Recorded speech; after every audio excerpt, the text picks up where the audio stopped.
más interesantes. Perdón. Uno de los filósofos y fenomenólogos franceses contemporáneos más importantes desde mi punto de vista, que por su juventud promete todavía muchísimo más de lo que ya ha escrito, que son intervenciones fundamentales en el campo de la fenomenología, de matriz henriana, pero ya propias.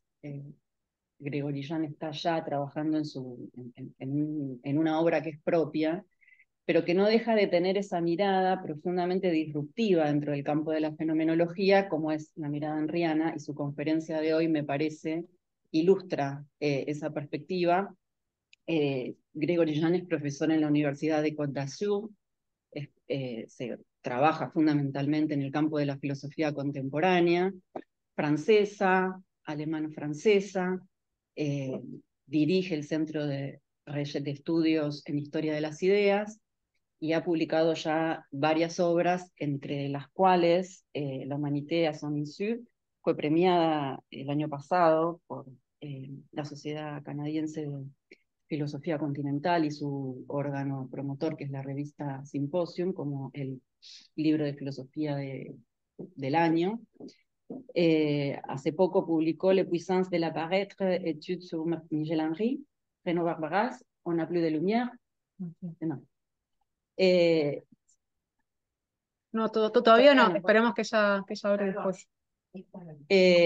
Decía, publicó hace poco Les puissances de l'apparaître, études sur Henry, Barbaras y la phénoménologie contemporaine, es decir, las potencias del aparecer, estudios sobre Michel Henry, Renaud Barbaras y la fenomenología contemporánea. En 2021, en un estrecho diálogo, se va desarrollando también el pensamiento de Gregory con el de Renaud Barbaras, son grandes interlocutores. También este texto, me parece, la conferencia que hoy va a leer ilumina. Y bueno, no me detengo más. Bienvenue chez nous, cher Gregory, je te laisse la parole. Bien, ben, merci beaucoup, Mariana. Vraiment, merci à tous les organisateurs de cette journée de m'y avoir convié. Je suis très touché par l'invitation. Je suis évidemment malheureux de ne pas être là en personne. Et puis, je tiens aussi à m'excuser d'être obligé de parler en français parce que bon, l'espagnol est trop mauvais pour que je puisse faire une conférence. Je crois que mon texte a dû passer parmi les membres du public. Voy a traducir un poquito de lo que está diciendo. Está, bueno, muy agradecido de la invitación y a los organizadores. Se siente realmente tocado por esto, afectado, emocionado. Lamenta no poder hacer la exposición en español, que tiene que hacerla en francés. Oui. Et je crois que mon texte que j'avais envoyé en avance, peut-être a été traduit et circule parmi les membres du public. Il va être roulé au fur et à mesure que tu le lis en espagnol. Bien, ok, très bien. Bien, alors merci beaucoup. Je commence donc en indiquant qu'en préparant cette communication, j'ai décidé non pas de me concentrer sur un point très précis de la pensée de Michel Henry, mais sur une question qui est plus générale et qui nous concerne en tant que philosophes contemporains, qui est celle de savoir ce dont nous avons effectivement hérité de la pensée de Michel Henry. Et donc, c'est par cet héritage effectif que je voudrais essayer de commencer ici. Alors, à cette question, je vais avancer immédiatement une réponse qui va constituer mon hypothèse de lecture pour aujourd'hui, qui est que, alors que depuis sa naissance, l'un des problèmes les plus insistants que la phénoménologie se soit posé, hein, et qu'elle continue de se poser, a été celui de savoir si la phénoménologie est un idéalisme, si c'est un réalisme, si elle se situe au-delà du réalisme et de l'idéalisme. Il me semble que depuis quelques années, on voit émerger dans le champ de la philosophie contemporaine une autre question que nous posons à la phénoménologie, qui est celle de savoir si la phénoménologie devrait être, en tant que telle, dualiste ou moniste.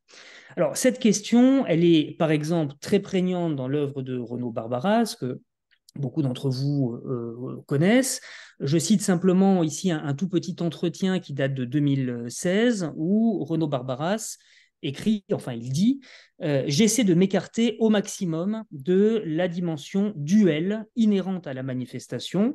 En cela, je suis profondément moniste, tout en étant profondément phénoménologue. Et il ajoute, au fond, mon problème est celui-ci, comment être radicalement moniste et radicalement phénoménologue. On voit que la question du monisme et du dualisme entre ici en phénoménologie. Alors je crois que c'est cette question dont je vais essayer de montrer dans un premier moment de l'exposé tout ce qu'elle peut avoir d'étrange en fait.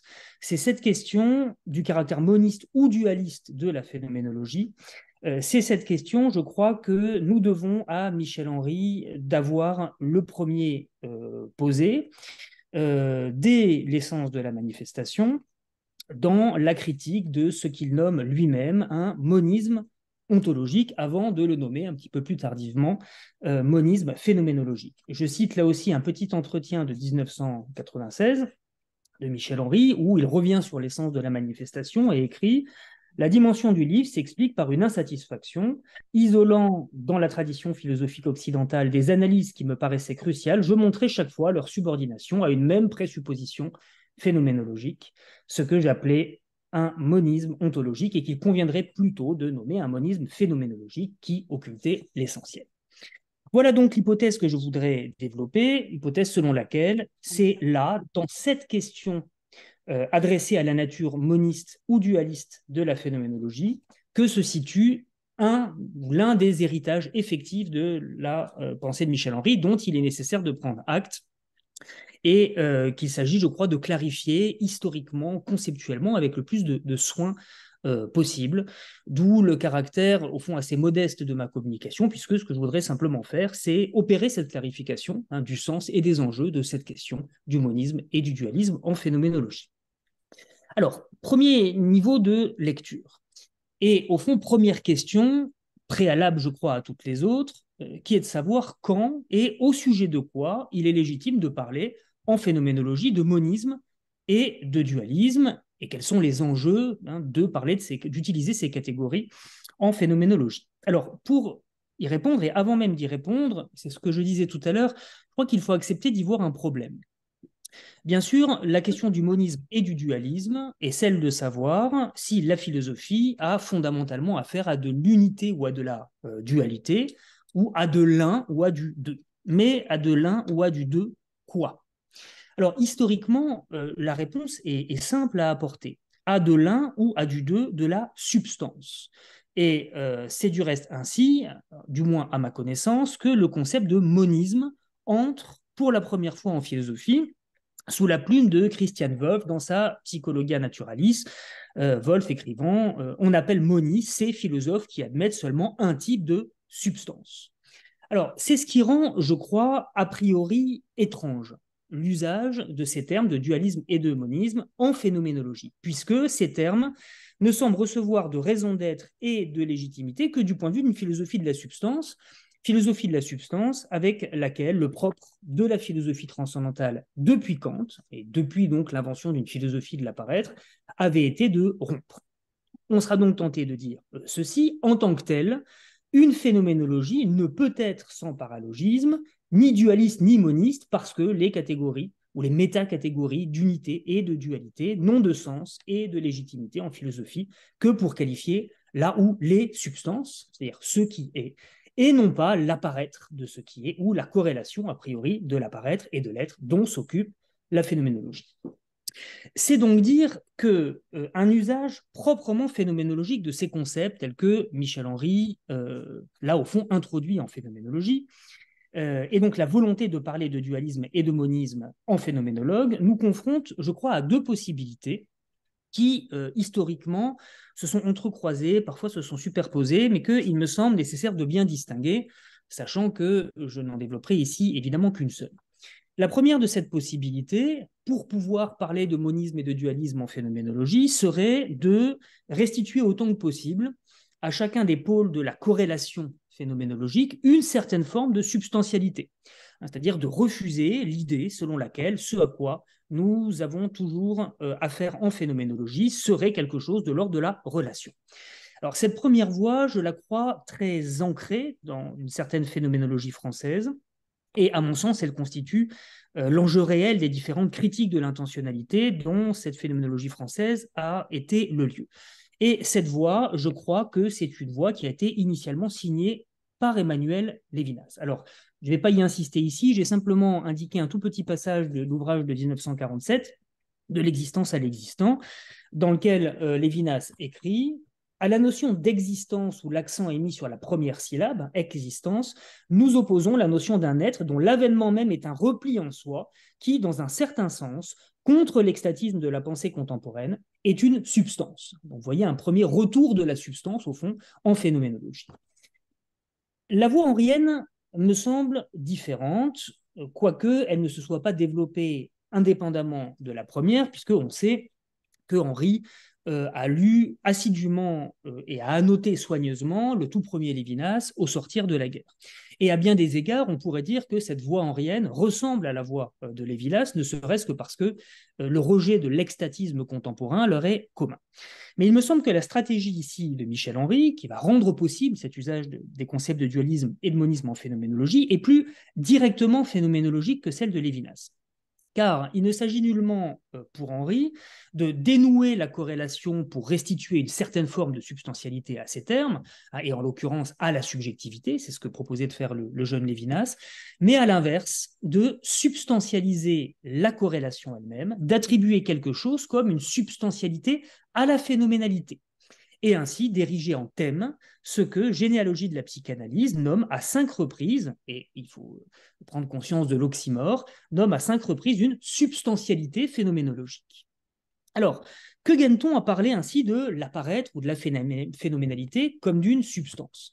On y gagne justement la possibilité de poser une question que nous ne pouvions pas poser hors d'une telle décision.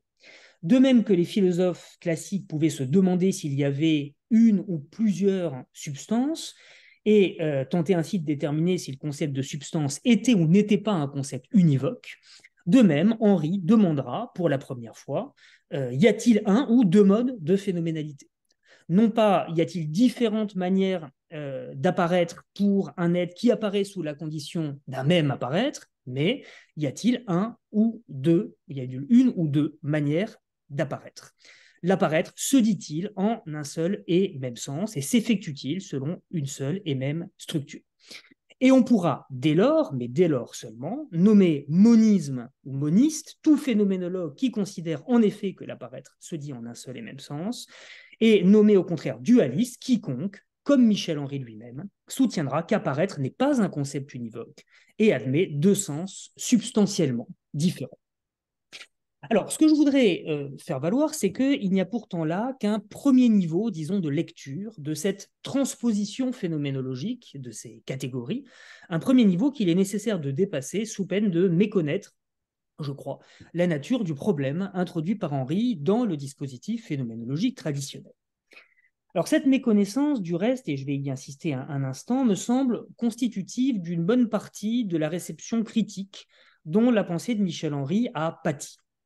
À s'en tenir à ce premier niveau, en effet, donc selon lequel l'essentiel de cette transposition consisterait à se demander s'il existe un ou deux modes d'apparaître, il est en effet très difficile de se défaire de l'idée selon laquelle le dualisme phénoménologique de Michel Henry se contenterait au fond d'entériner le vieux dualisme du sujet et de l'objet en l'élevant au plan de la phénoménalité elle-même, sur un plan où on opposera donc rigidement l'apparaître à elle-même de la subjectivité vivante à l'apparaître du monde.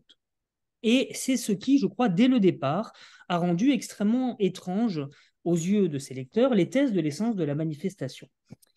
En effet, alors que toute la phénoménologie des années 1950-1960 en France avait été marquée par l'idée que le dualisme du sujet et de l'objet, qui était né sur le sol de la méthode cartésienne, était précisément ce dont la phénoménologie, grevée par cet héritage cartésien, dont au fond le dualisme de l'être et le néant était le dernier avatar, était donc ce dont la phénoménologie se devait de se débarrasser pour investir quelque chose comme un entre-deux, et les lecteurs de Merleau-Ponty connaissent bien ce motif, entre et avant le sujet et l'objet, entre et avant la distinction du pour-soi et de l'en-soi, etc.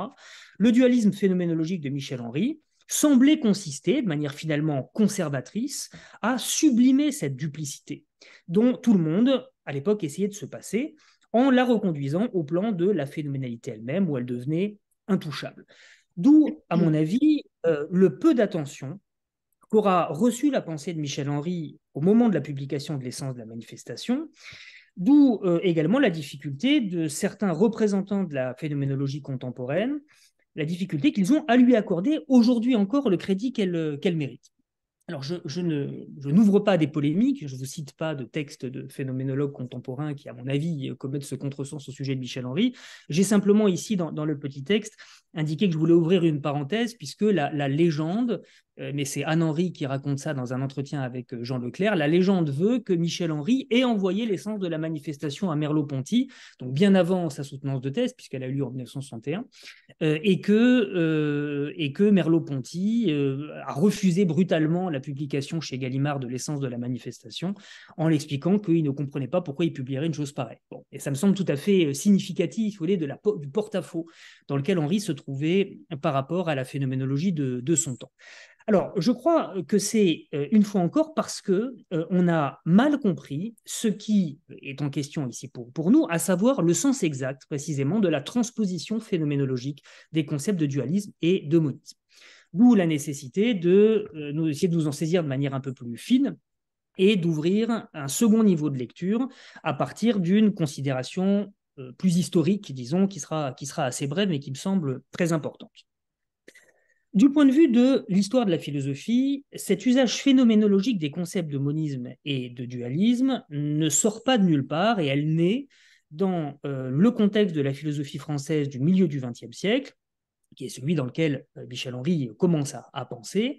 Elle n'est non pas d'une énième prise de position par rapport au supposé dualisme cartésien, mais elle naît d'un point de rencontre ou d'une sorte de collusion entre le sens hegelien et le sens husserlien ou husserliano-heideggerien de la phénoménologie.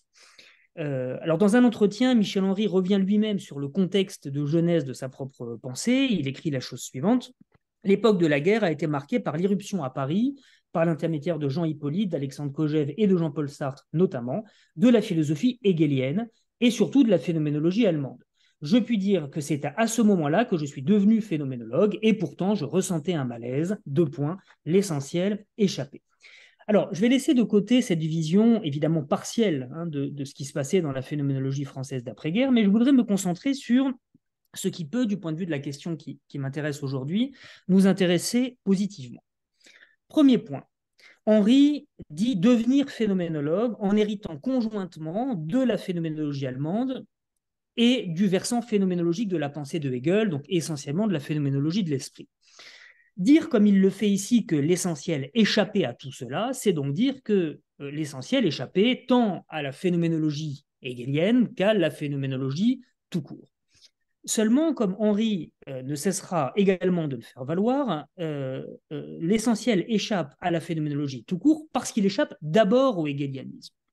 Voilà pourquoi, et je pourrais citer ici tout un tas de documents où Henry assume explicitement ce trait, l'opposition de Henry au monisme, dans l'essence de la manifestation, est tout entière résumée au moment de sa publication dans son opposition à Hegel.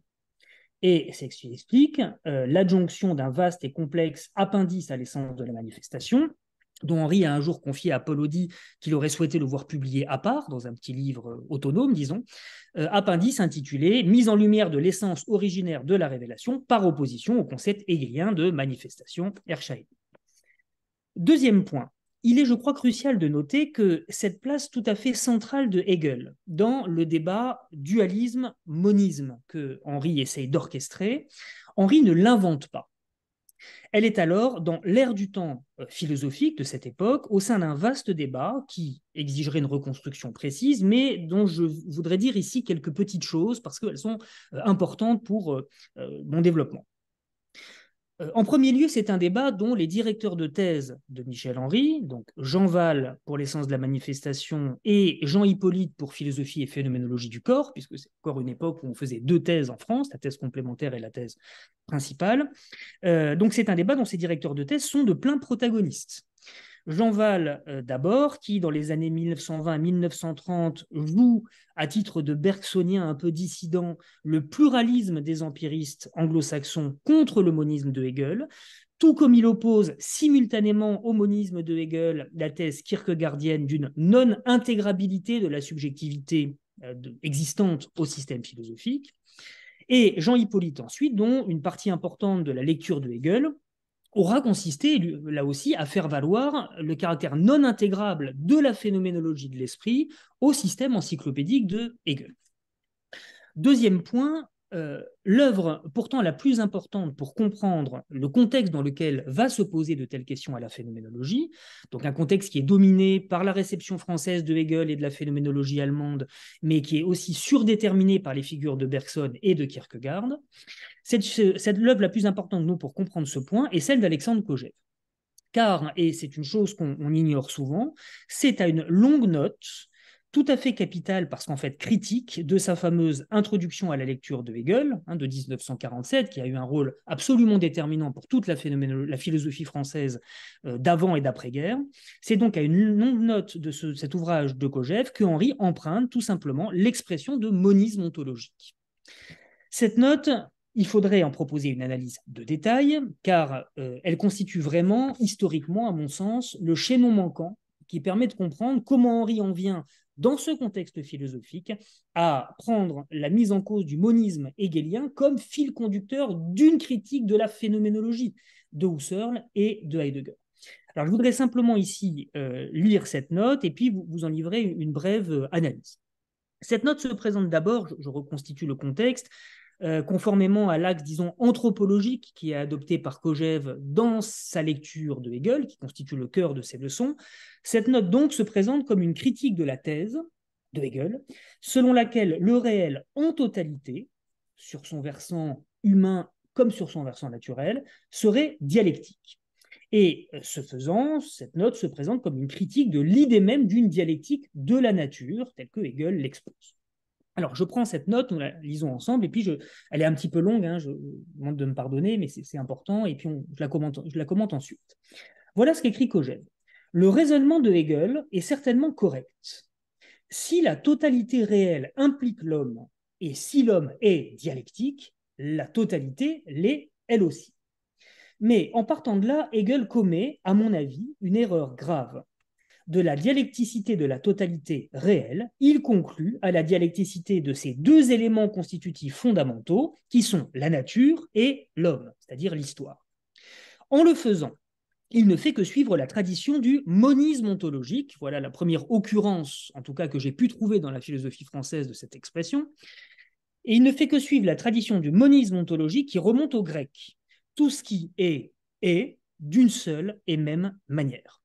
Les Grecs, qui ont philosophiquement découvert la nature, ont étendu à l'homme leur ontologie naturaliste, dominée par la seule catégorie de l'identité. Hegel, qui a découvert, en prolongeant les efforts de Descartes, Kant et Fichte, les catégories ontologiques dialectiques de la négativité et de la totalité, en analysant l'être humain, a étendu son ontologie dialectique, anthropologique, à la nature. Or, cette extension n'est nullement justifiée, et elle n'est même pas discutée chez Hegel. Car si le fondement dernier de la nature est l'être statique donné, sein, identique, on n'y trouve rien de comparable à l'action négatrice qui est à la base de l'existence spécifiquement humaine ou historique. L'argument classique, tout ce qui est d'une seule et même manière, n'aurait pas dû obliger Hegel à appliquer à l'homme et à la nature une seule et même ontologie, qui est chez lui une ontologie dialectique.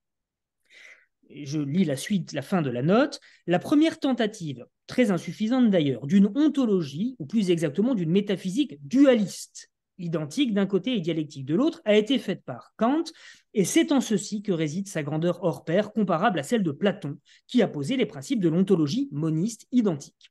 Depuis Kant, Heidegger semble être le premier à avoir posé le problème d'une ontologie double. On n'a pas l'impression qu'il soit allé au-delà de la phénoménologie dualiste qu'on trouve dans le premier volume de Sein und Zeit, qui n'est qu'une introduction à l'ontologie devant être exposée dans le volume 2 non encore paru. Mais ceci suffit à le faire reconnaître comme grand philosophe. Quant à l'ontologie dualiste elle-même, elle semble être la tâche philosophique principale de l'avenir. Presque rien encore n'a été fait. Fin de cette note de Kojève. Alors, je voudrais d'abord en retenir une série de choses assez simples.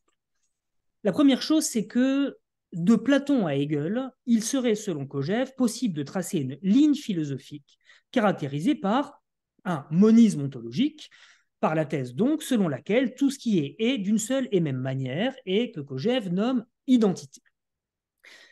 Deuxième chose, le propre de la philosophie moderne est d'avoir découvert en marge de ce sens de l'être comme identique et qui est caractéristique de la nature, un autre sens d'être que Kojève nomme la négativité, dont la confrontation avec l'être identique de la nature introduit du mouvement dialectique dans la totalité qu'il forme. De là, deux possibilités corrélatives que Kojève considère toutes deux comme des erreurs. Soit sous-estimer la négativité, en la reconduisant à un mode de l'identique, et ce serait le propre de l'ontologie grecque, mais finalement de tout naturalisme, soit nier l'identité en la réduisant à ce qu'elle est pour la négativité, et c'est ce que ferait Hegel en nommant dialectique le réel lui-même, et en confondant la nature identique à elle-même avec l'historicité qui introduit la négativité humaine. Philosophie de la nature qui nie l'histoire d'un côté, et l'ontologie grecque, philosophie de l'histoire qui nie la spécificité et l'autonomie de la nature de l'autre, et ce serait la philosophie hegelienne. D'où la nécessité, aux yeux de Kojève, de maintenir ce qu'il nomme alors une ontologie dualiste, d'un côté la négativité, de l'autre l'identité, ou plus exactement d'un côté la négativité et l'identité envisagées dans leur relation réciproque, donc l'homme qui est face à la nature pour lui et en laquelle son action introduit de la dialectique, de l'autre, l'identité dans son rapport à elle-même hors de toute négativité, c'est-à-dire la nature telle qu'elle est en soi. Mais à cela, Kojève ajoute deux choses qui reviennent déjà à jouer un certain dualisme propre à la philosophie transcendantale contre le monisme de Hegel. La première, c'est qu'avec la distinction, dont Kojève dit qu'elle est métaphysique, du phénomène et de la chose en soi, Kant serait l'inventeur de cette ontologie dualiste que viendra recouvrir le hegelianisme. La deuxième, c'est que c'est ce même dualisme qu'aurait prolongé Heidegger, en appréhendant le Dasein comme existence distinguée de toute réalité vorhanden et zuhanden, même si le Heidegger de Sein und Zeit se serait contenté aux yeux de Kojève d'une phénoménologie, c'est-à-dire d'une description de cette existence, et n'aurait pas poussé son analyse jusqu'à se doter d'une ontologie, c'est-à-dire d'une analyse du rapport ou du non-rapport de l'homme dans son monde et de la nature identique. Alors, face à cela, que va faire Henri ?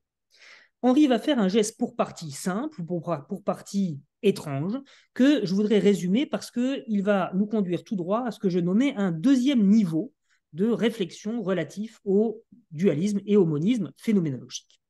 La première chose que va faire Henri dans l'essence de la manifestation, c'est montrer qu'il y a dans la lecture de Kojève une erreur analogue à celle qu'il dénonce chez Hegel. Le tort de Hegel, dans sa dialectique de la nature, aurait été, selon Kojève, de n'envisager l'être identique que dans son rapport avec la négativité. Mais le tort de Kojève, aux yeux de Henri, est corrélativement de lui-même n'envisager la négativité que dans son rapport avec la réalité qu'elle transforme, ou, ce qui revient au même, de n'envisager la subjectivité que comme négativité de l'identique, c'est-à-dire comme rapport. Manquerait donc ici un troisième terme, à côté de l'être identique de la nature d'une part et d'autre part du sens d'être qui surgit de sa mise en rapport avec la négativité, il s'agirait de faire valoir un mode d'être du sujet tel qu'il ne se réduit pas à être le négatif de l'identique, ce que Henri, dans l'essence de la manifestation, nommera une ontologie positive de la subjectivité, pas une ontologie négative. Deuxième point, deuxième geste, ce qui permettra à Henri de prôner un dualisme et non un triadisme, puisque ici on se retrouve avec trois possibilités, c'est un deuxième geste donc plus complexe, qui va consister à montrer que le dualisme de Kojève, et aussi bien le dualisme de Sartre, n'est justement lui-même qu'un monisme. Parce que la dualité qu'il articule n'a elle-même de sens qu'à l'intérieur d'une totalité en laquelle chacun de ces termes s'épuise, pour ainsi dire, dans l'autre. D'où la thèse que vous trouvez martelée par Henri dans toute l'essence de la manifestation. Ce qui règne depuis les Grecs, pour parler comme Kojève, ce n'est pas une ontologie identique de la nature que viendrait creuser et dialectiser comme si elle s'y opposait une négativité humaine découverte par les modernes. Ce qui règne depuis les Grecs aux yeux de Henri, c'est une unique conception de l'apparaître qui intègre de toute façon sa négativité, que cette négativité soit attribuée à l'être qui paraît identiquement à partir de lui-même, comme chez les Grecs, ou qu'elle soit attribuée à la conscience qui, dans son opposition à lui, fixe les conditions de son apparition, comme chez les modernes. Voilà pourquoi Henri peut écrire dans l'essence de la manifestation, dans une prise de position claire par rapport aux catégories de Kojève, le problème de savoir si l'accès au transcendantal doit se faire à la lumière d'une philosophie de l'être ou d'une philosophie de la conscience est de peu d'importance. Donc c'était quand même le problème de Kojève. C'est un problème de peu d'importance si l'essence de la manifestation qui est finalement visée et qui constitue ce transcendantal est la même dans les deux cas. Mais c'est dire une chose fondamentale, à savoir que, quelles que soient les différences d'accent qu'on souhaitera placer, le monisme ou le dualisme que Kojève oppose l'un à l'autre ne sont que des modalités inessentielles d'un même mode d'apparaître en lequel s'articule dynamiquement la dualité de la négativité et de l'identité.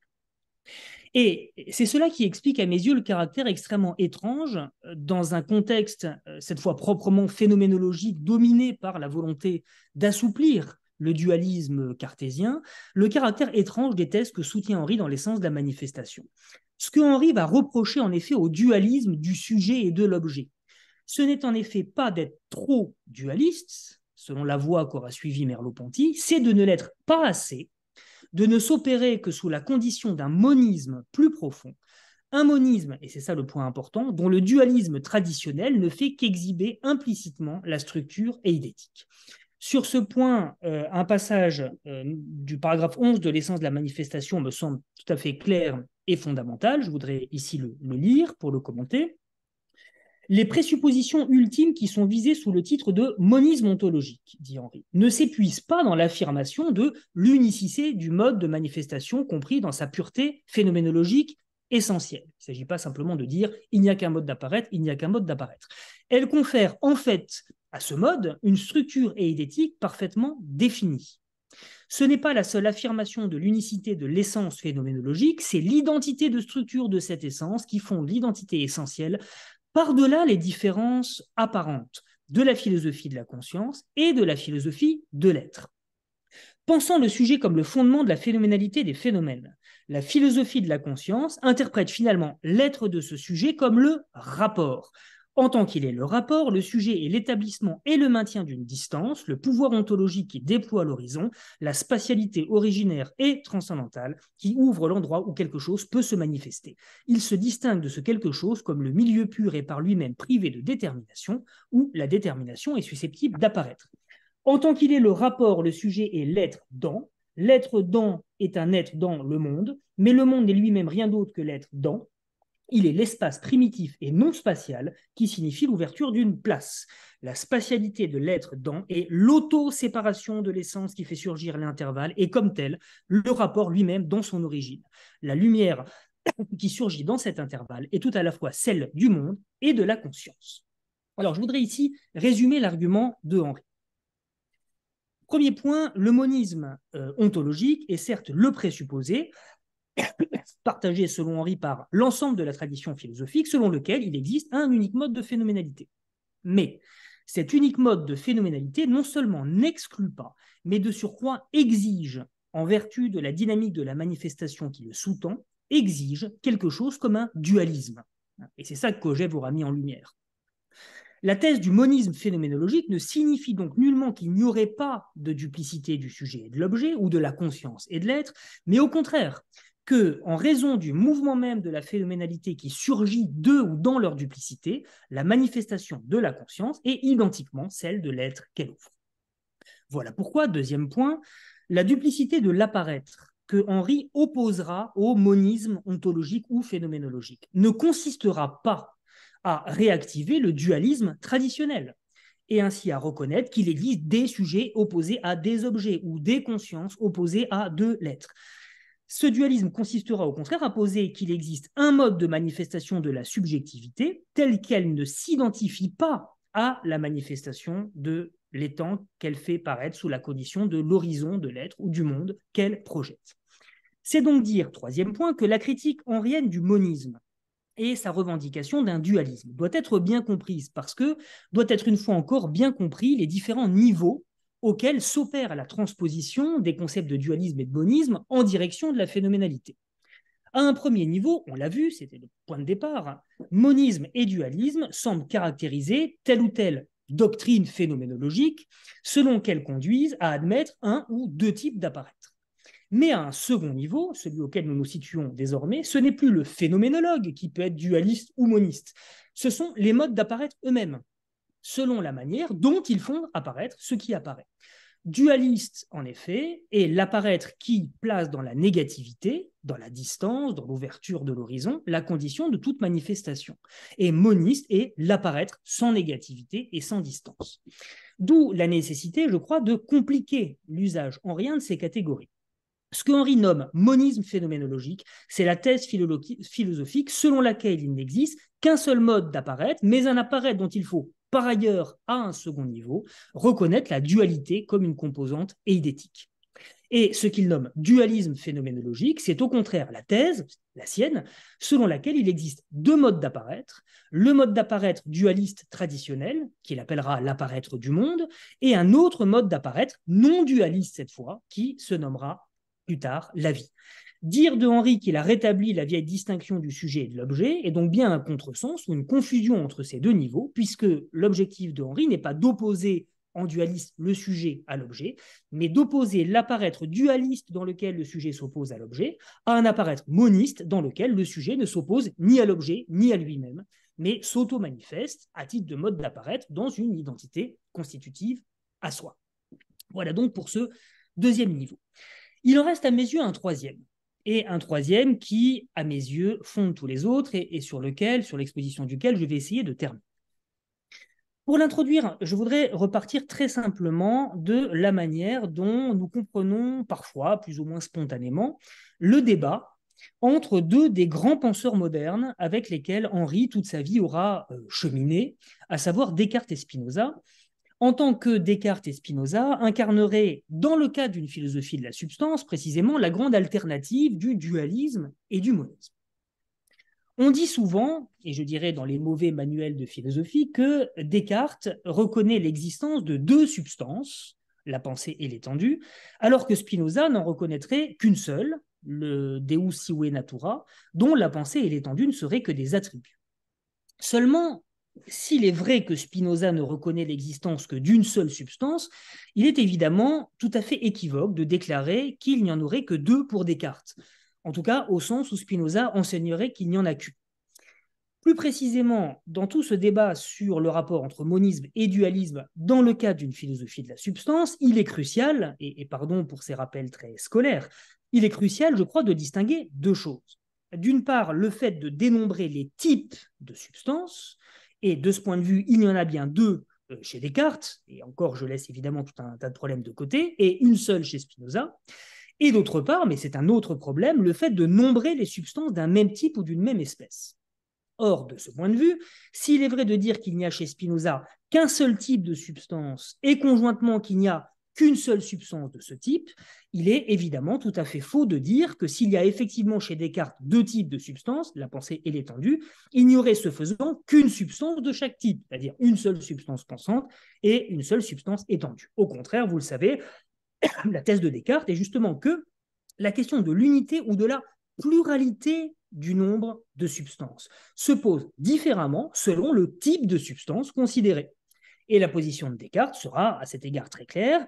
Il n'y a qu'une seule substance étendue, dont l'apparente multiplicité sera reconduite à autant de manières d'être selon le régime modal de l'individuation, mais il y a pour Descartes une pluralité de substances pensantes dont l'individuation, pour cette raison, demeurera substantielle.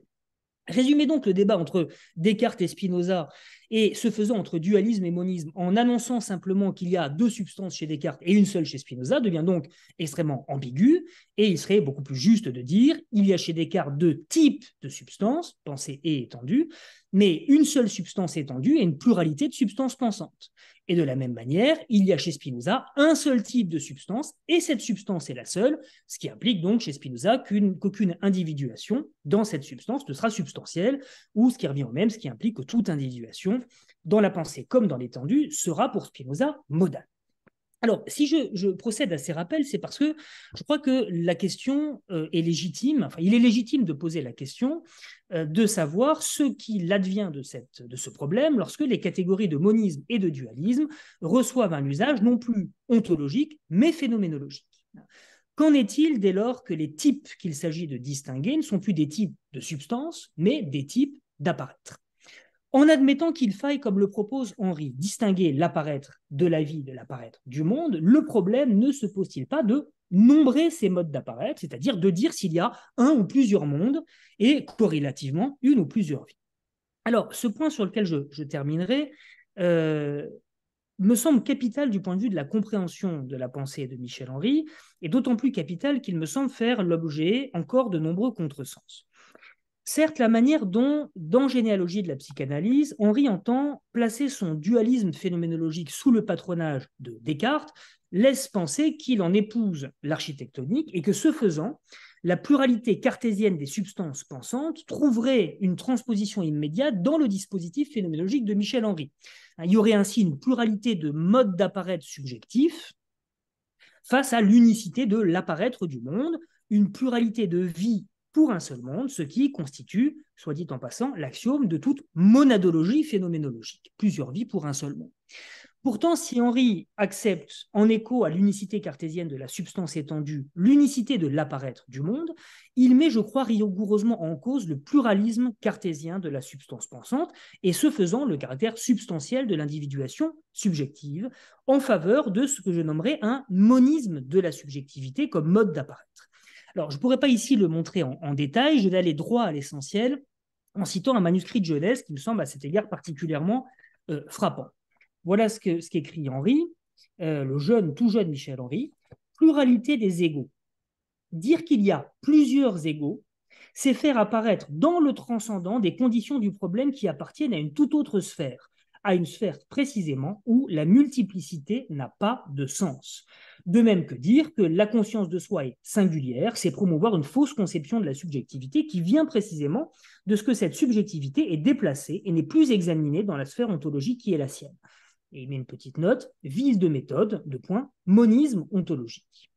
Alors, je voudrais ici retenir deux choses. D'abord, la thèse selon laquelle les conditions phénoménologiques du problème de ce qu'il appelle la pluralité des égaux sont celles du monisme ontologique, lesquelles conduisent justement à l'institution du modèle monadologique, c'est-à-dire à l'assimilation et finalement à la réduction de la subjectivité à la phénoménalisation d'un monde unique que les différents sujets phénoménalisent diversement selon le point de vue qu'ils occupent et où ils trouvent en retour, dans cette pluralité des points de vue, le principe même de leur distinction au sein d'une intersubjectivité. Voilà pourquoi, d'autre part, dans le cadre du dualisme phénoménologique henrien, pour lequel la subjectivité n'est plus un mode individué ou quasi-individué de la phénoménalisation dualiste du monde, mais un mode d'apparaître à part entière qui possède une toute autre structure. Voilà pourquoi, pour Henry, la question de l'intersubjectivité ne saurait plus se poser, en tout cas plus du tout de la même manière. Car pas plus qu'en elle-même, elle n'est unique, il ne s'agit nullement de dire qu'il n'y aurait au monde qu'un seul sujet, cette condition n'est multiple. Quelle que soit l'extension ou les nuances qu'on voudra y apporter, unité et multiplicité sont des catégories de la quantité qui ne valent que pour nombrer ce qui apparaît et non pas pour déterminer les modes d'apparaître eux-mêmes. De sorte que, s'il est aux yeux de Henry légitime de demander s'il y a un ou plusieurs modes d'apparaître, il ne l'est aucunement de demander si tel ou tel mode d'apparaître est un ou plusieurs. À titre de mode d'apparaître, la subjectivité donc n'est pas plus multiple ou unique que peut être le fait qu'il y a le monde, à savoir la mondanéité elle-même.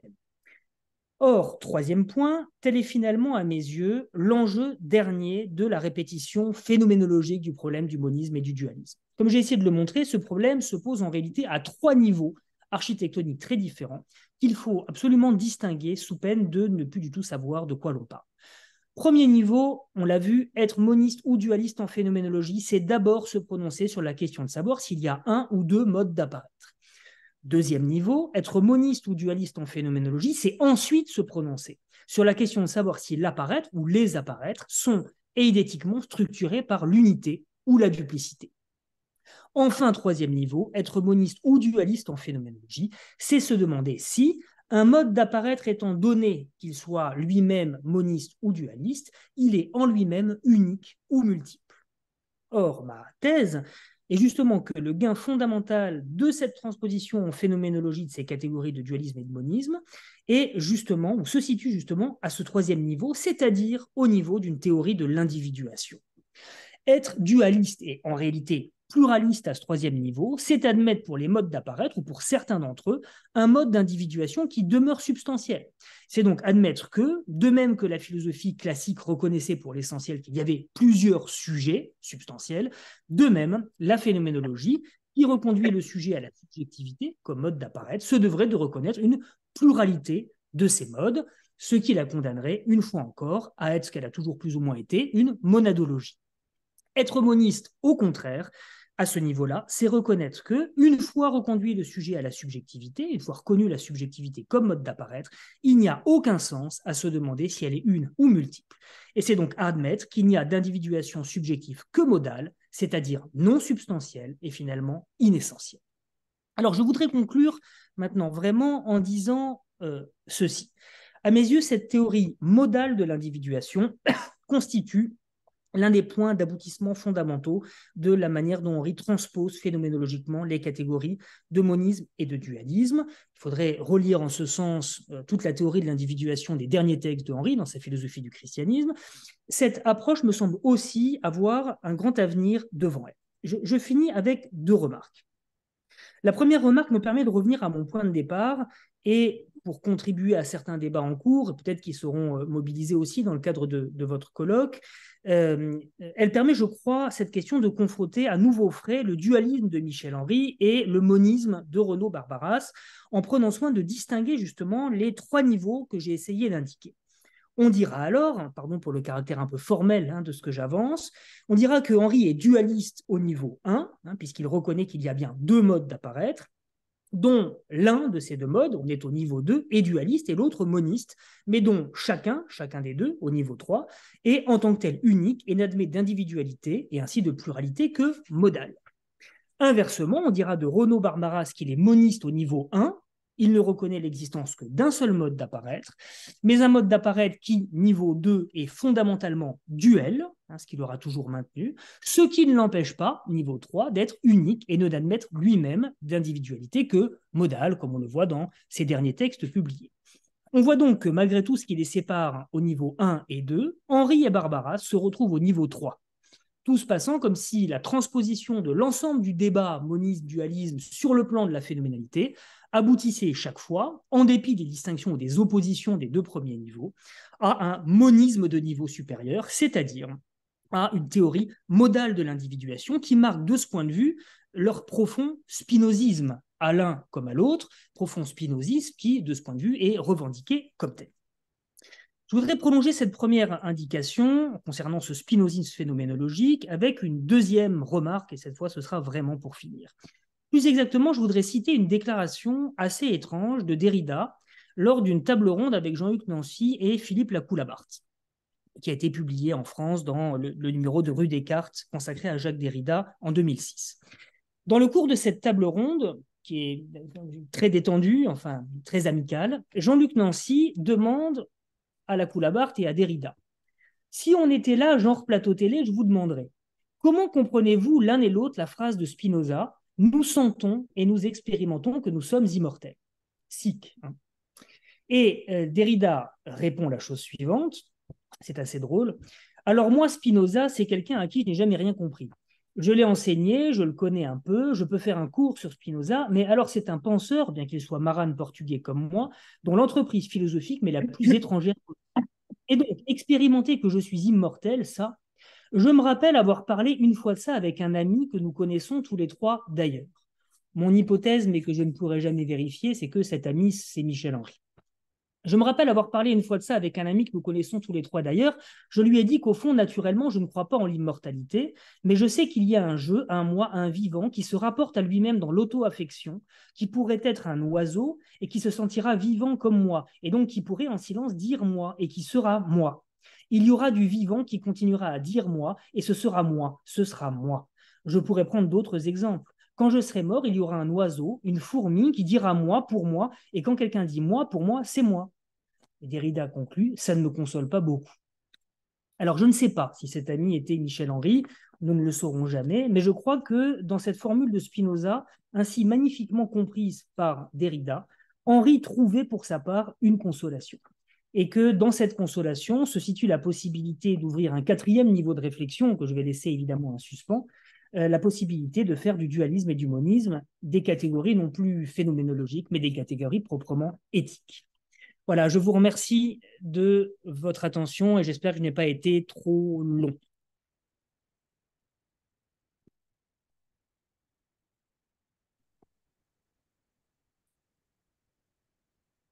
Bon, merci beaucoup, Grégory Jean, pour cette belle, très belle exposición. On donne lieu alors aux questions du public. Le agradecía al profesor Jean por su exposición y queda abierto entonces el debate, las preguntas. Les pido, porque yo no soy intérprete, que hagan frases cortitas para que pueda ir traduciendo, porque si no me voy a olvidar de todo.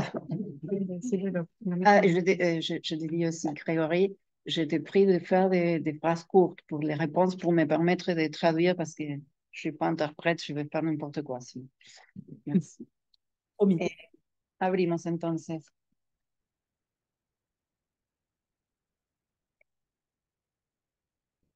Bon, si no hay, Mario, ¿podés levantar? Iba a decir que yo me iba a meter yo. Si quieres hacer vos mismo tu traducción, yo te... O hacés vos las dos. Oui, c'est joli comme ça. J'ai énormément apprécié votre Ay, no, expérience. un momento que tenemos el ruido de... Se acopla. ¿Cómo hago? Sacale el volumen de acá. Je pense qu'il faut qu'il se rapproche pas trop du micro. Que no te acerques tanto. Okay. Oui, enfin, votre exposé, il est enrichissant. Vení, a ver si hablas acá. Sí. O vení. Ahí está. Ahí, hablale ahí. Allô? Acércate más al micrófono. Oui.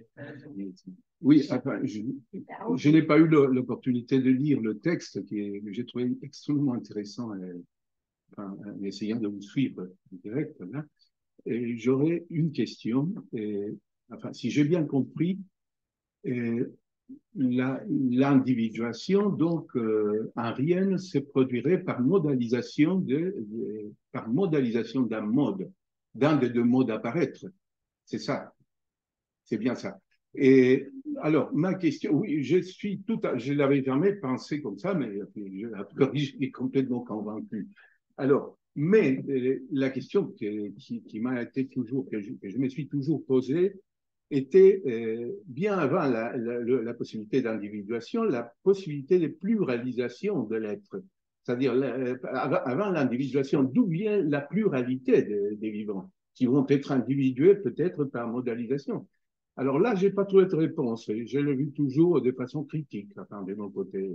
Enfin, on dirait que la phénoménologie d'Henri, c'est toujours la phénoménologie d'un seul sujet, d'un seul être. Je ne sais pas comment vous voyez cette question. L'autre question, ce n'était pas une question, c'était... ¿No quieres traducirle al público en castellano? Ah oui, je vais traduire. No, yo decía que me parecía extremadamente interesante la intervención de Bolivia, la gente la cuestión de esa perspectiva. La tesis de que en Henri el principio de individuación es la modalización, ¿no? Y que coincidiría también con digamos, cómo se opera la modalización en Merleau-Ponty, si entendí bien. ¿No? Sí. Sí, bueno, perdón. Bueno, mi pregunta era, digamos, es una pregunta observación. Antes de la individuación está la pluralización. ¿De dónde viene la pluralidad de individuos en la fenomenología? ¿De dónde? ¿Por qué? Digamos, es una fenomenología del nacimiento, pero pareciera que siempre nace la misma persona. ¿De dónde viene la pluralidad que puede individuarse? C'était ma question. L'autre question, c'était pas une question, l'autre chose, c'est que Henri m'a... Vous parlez de la légende, peut-être de la lettre du message de Merleau-Ponty. Henri, il m'avait raconté lui-même rien. Enfin, alors, c'est pas une histoire d'âne, il m'avait raconté exactement la même chose. Au bout de quelques semaines, il avait reçu un bout de carton disant « Je ne vois pas pourquoi on aurait à publier ça. » Voilà. Merci pour la confirmation de l'anecdote de Anne-Henri. Bueno, Mario no tradujo esta última parte, pero dice que Henri mismo le había contado esa historia que mencionaba Gregory en el texto, según la cual Merleau-Ponty le habría dicho muy bruscamente, no veo por qué tendría que publicar esto cuando estaba a cargo de la dirección de Gallimard, y Gregory agradece que le haya confirmado esta historia, y esto no está funcionando, ¿verdad? ¿Sí? Ah, ok. Bien. Alors, je vais essayer de répondre avec des phrases courtes, Mariana.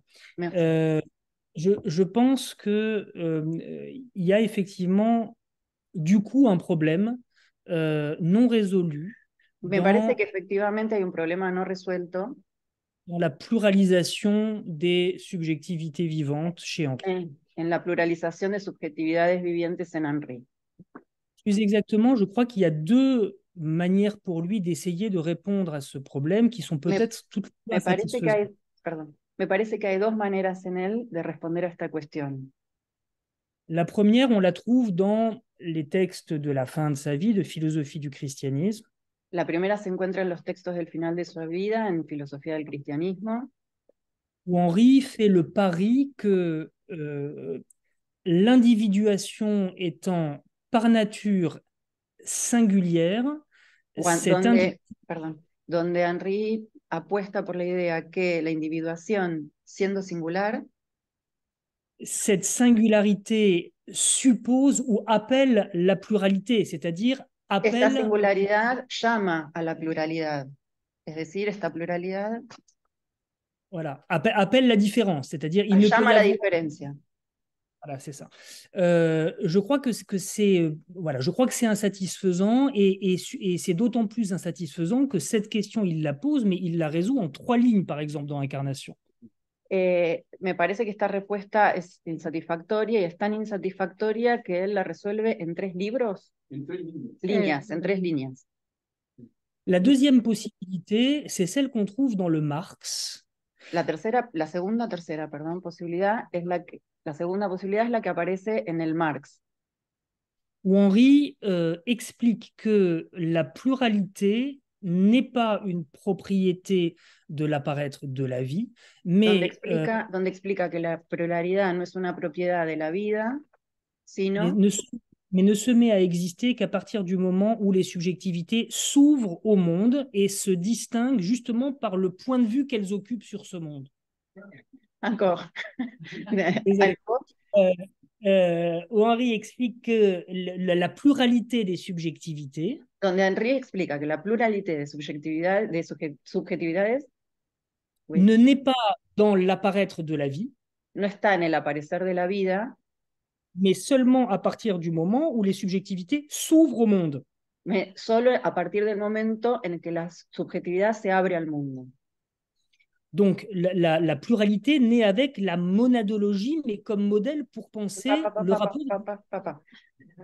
Por lo tanto, la pluralidad surge en el momento en que la monadología mais comme problème qui ne se pose que lorsqu'on pense la subjectivité comme rapport au monde. Y que aparece solo en el momento en que se coloca el problema de la subjetividad en relación al mundo. Et de ce point de vue, la pluralité est irréelle comme l'est le monde. Y desde ese punto de vista, la pluralidad es irreal como lo es el mundo. Voilà, donc ce n'est pas une réponse, c'est pour dire que je pense effectivement qu'il y a là un problème que n'a pas réussi à résoudre Henri. Soit il ne l'a pas résolu, soit il en a fait un faux problème. Voilà. Bueno, esto no para dar una respuesta, sino para coincidir en que no está resuelto, o no lo resolvió, o es un falso, o lo respondió como un falso problema, o lo transformó en un falso problema. Voilà. C'est peut-être vraiment un faux problème. Es tal vez un verdadero problema, un falso problema.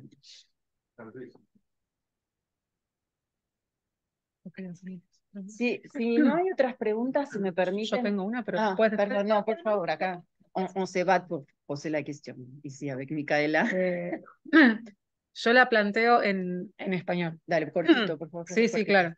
¿Qué diría acerca de las críticas a Michel Henry de haber desarrollado un monismo inverso? qu'est-ce que tu en penses des critiques adressées à Henri d'avoir créé un monisme inverse? Oui. Porque C'est clair? Expliquer?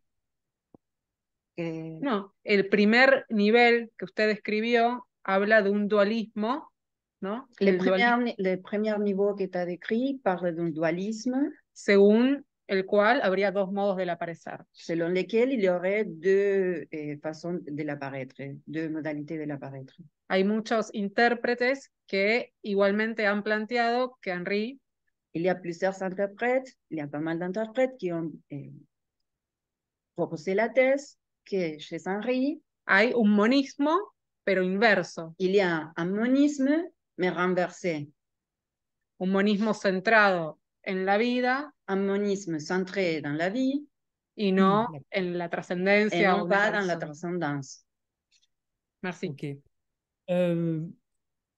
Je comprends l'objection et en fait, c'est une objection traditionnelle qui consiste au fond Attends. Je entiendo la objeción y en realidad es una objeción tradicional que consiste en qui consiste à reprocher à Henri de ne pas avoir su penser la vraie transcendance du monde à l'intérieur de la vie. que consiste en reprocharle no haber comprendido la verdadera trascendencia del mundo en el interior de la vida. Je crois, mais je vais répondre très brutalement, je crois que c'est un contresens tout simplement sur la pensée de Michel Henry. Attends. Lo voy a decir muy rápidamente y muy bruscamente, me parece que es un contrasentido respecto de la posición de Henri, porque justement à cause du deuxième niveau. Ce que je veux dire, justamente en razón del segundo nivel que señalamos. à partir du moment où on distingue les modes d'apparaître par des propriétés eidétiques différentes, Desde el momento en que distinguimos modos de aparecer a partir de estructuras eidéticas diferentes, je ne vois pas pourquoi est-ce qu'on pourrait... Il n'y a aucune possibilité de penser que l'un des modes d'apparaître se résorberait dans l'autre. no hay manera de pensar que uno de los modos de aparecer se reabsorbería en el otro. La question de la fondation de l'un sur l'autre est une autre question. La cuestión de la fundación de uno en otro es otra cuestión. Voilà, c'est la réponse que je ferai. Esa es la respuesta que daría. Merci beaucoup, monsieur. Bon, si me permiten Sí. darme el gusto, Sí, claro. je me fais mon... c'est une question assez externe. Je ne suis pas un rien, je n'arrive pas à les comprendre jamais. Je comprends un peu plus Merleau-Ponty qui n'a rien compris parce que je me sens un peu identifiée. Le digo que yo me siento un poco identificada con Merleau-Ponty que no entendió nada de Henri porque me pasa un poco lo mismo. Mais j'ai pensé, il y a une chose que je pense, il y a déjà quelques temps, de lire toi, de lire Barbara. Je me demandais en lisant la conférence sur Henri s'il n'y a pas un partage commun que toi tu le retrouves dans les monismes spinozistes. Bon, il y a pas mal de choses que je voudrais demander par rapport à cette suite entre substance, eidétique, essence, apparaître, qui c'est assez problématique de mon point de vue, depuis une métaphysique dogmatique jusqu'à la phénoménologie. Il y a pas mal de transitions, complètement bouleversement de champ sémantique. Donc, pour moi, c'est assez compliqué ça. Digo, me voy a referir a algo que yo vengo leyendo en el pensamiento de Gregory Jean, de Renaud Barbaras, y hago un paréntesis diciendo que, en función de lo que voy a decir después, veo algo complicado en la transposición de los campos semánticos tan rápido entre la sustancia de una metafísica dogmática como la cartesiana, el idealismo kantiano, la esencia hegeliana y la fenomenología. Me parece que hay un montón de transformaciones a discutir que, bueno, on les laisse cette discussion. Mais ma question, c'est s'il ne faudrait pas surajouter, si on se place du point de vue phénoménologique, à tout ça, qui est la distinction entre une phénoménologie statique et une phénoménologie génétique. Parce que ce qui me semble chez Renaud très clairement, et dans cette discussion aussi, et peut-être chez Henri, c'est que on parle toujours dans un certain registre kantien qui est justement bisacre, qui est le clivage entre cette métaphysique dogmatique et ce qui vient après. Même l'idéalisme allemand hegelien, il s'en passe encore de tout ce qui arrive dans ce 19e siècle qui amène l'historicisme, qui amène Dilthey et qui permet quelque chose comme une phénoménologie génétique, qui pense l'historicité du logique d'une façon différente, en déploiement dialectique du logique, qui est absolument statique encore. Donc, je me demande, parce que je le pense surtout par rapport à Renaud, et parfois quand je t'entends parler à toi aussi, vous êtes dans une métaphysique comment c'est pour ça qu'il peut parler si aisément avec la métaphysique dogmatique, et d'une certaine manière partager la discussion monisme-dualisme dans une ontologie qui ne fait pas d'espace à l'historicité du point de vue transcendantal, donc qui ne permet pas cette... voilà, je vais essayer de traduire. Sí, perdón, que me entusiasmé, perdón, me entusiasmé. Hazlo cortito. Lo hago cortito.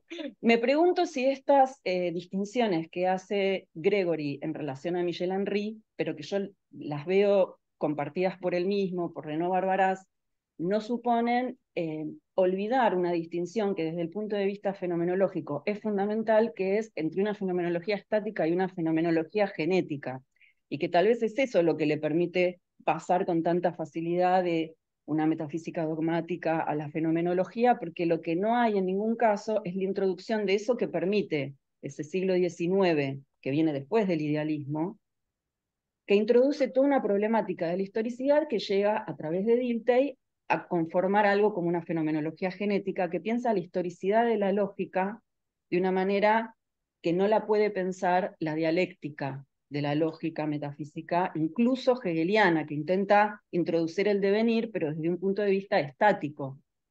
Donc, c'est ça ma question. Bon, merci, elle est très belle ta question, et puis c'est ta question à toi. Donc, Ouais. bon, je vais essayer d'y répondre, mais avec des phrases courtes. C'est là que ça va pas être facile pour moi. Je vais dire deux choses. Va a decir La première... dos cosas, perdón. Gracias por la pregunta, que es una pregunta tuya, que es verdad, es sobre lo que yo trabajo, es como algo que a mí me preocupa. Va a tratar de resumirlo y va a decir dos cosas. La primera. Je vais répondre deux choses. La première chose, c'est que je pense que et Henri et Barbaras accomplissent en phénoménologie une révolution dont peut-être toi, tu considéras qu'elle est conservatrice, qui Attends. consiste à... Me parece que, en primer lugar, tanto Henry como Barbaras producen una revolución en la fenomenología que tal vez para vos, para mí, es conservadora. Ouais. Qui consiste à se présenter fondamentalement comme une pensée de l'espace et non pas du temps. Que consiste a presentarse como pensadores del espacio y no del tiempo.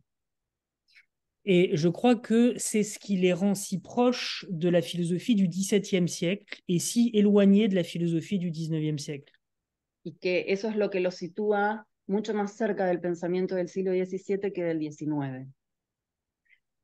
Et je comprends qu'on puisse ne pas être d'accord avec ça, voilà. Mais je pense que ce cadre, il faut le rappeler, et que c'est bon, et qu'en ce sens, comment dire, ils sont contemporains. C'est-à-dire, je pense qu'on a vu s'effacer la question de l'historicité au profit de la géographie, de la spatialité, etc., dans la deuxième moitié du XXe siècle. Y en ese sentido creo que son contemporáneos, porque vimos desaparecer el problema de la historicidad en favor de la geografía en la segunda mitad del siglo XX. Oui, mais... Non, pardon. Ah non, vas-y. Non, à mon avis, ils sont conservateurs, je parle surtout de Renaud, c'est parce qu'ils ne se posent pas les problèmes avant la partition espace-temps.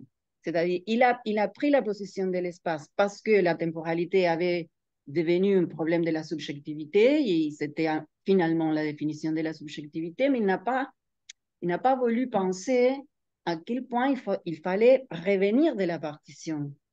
C'est ce qui fait Kant, con il fait le partage, géographie, histoire. Que digo que me parece conservador, sobre todo en el caso de Bárbaras, porque no se propone ir antes de la partición espacio-tiempo, sino colocarse desde el punto de vista de la espacialidad, pensar la espacialidad, porque efectivamente el problema de la temporalidad terminó identificado al problema de la subjetividad, entonces pensar de otra manera la subjetividad es colocarse desde el punto de vista del espacio, pero que es conservador porque no va antes de esa partición, no pone en discusión la partición del espacio y del tiempo que Kant establece cuando hace una disciplina como la geografía, otra como la historia, etc. Voilà, mais Bon. si tu Non, mais je suis continuer. d'accord avec toi. Est-ce que je peux répondre à la deuxième partie, Oui, pardon, oui. Autre très chose. rapidement?